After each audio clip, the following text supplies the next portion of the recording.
भारतातील कायदा सुव्यवस्थेवर एक प्रश्नचिन्ह उपस्थित करणारी घटना समोर आली आहे.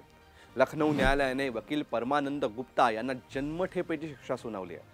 या वकील गुप्ता यांनी पूजा रावत नावाच्या एका दलित महिलेचा वापर करून ज्यांच्याशी त्यांचे वैयक्तिक वैर होते किंवा त्यांच्याकडनं त्यांना पैसे उकळायचे होते, अशा व्यक्तींविरुद्ध जवळजवळ डझनभर FIR त्यांनी अनेक न्यायालयीन खटले दाखल केले होते. हे खटले रद्द करावेत यासाठी जेव्हा लखनौ उच्च न्यायालयात याचिका दाखल झाली, तेव्हा याचा तपास CBIकडे दिला आणि हा सगळा प्रकार उघडकीस आला. ही रावत नावाची महिला या गुप्ता यांच्या बायकोच्या सलूनमध्ये काम करत होती.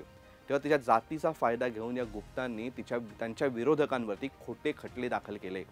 या विरोधात हिंदू विधिज्ञ परिषदेचे अध्यक्ष वीरेंद्र इचलकरंजीकर यांच्याशी जेव्हा आम्ही चर्चा केली, तेव्हा त्यांनी या विरोधात संताप व्यक्त केला आणि मुळात हे प्रकरण वकील कसा नसावा याचं उदाहरण म्हणून ही केस शिकवली जावी आणि हिंदू संस्कृतीची मूल्य बिंबवली जावीत, तरच भारत एक संघ राष्ट्र बनेल आणि अशा खल प्रवृत्ती नष्ट होतील, असं मत त्यांनी व्यक्त केलं.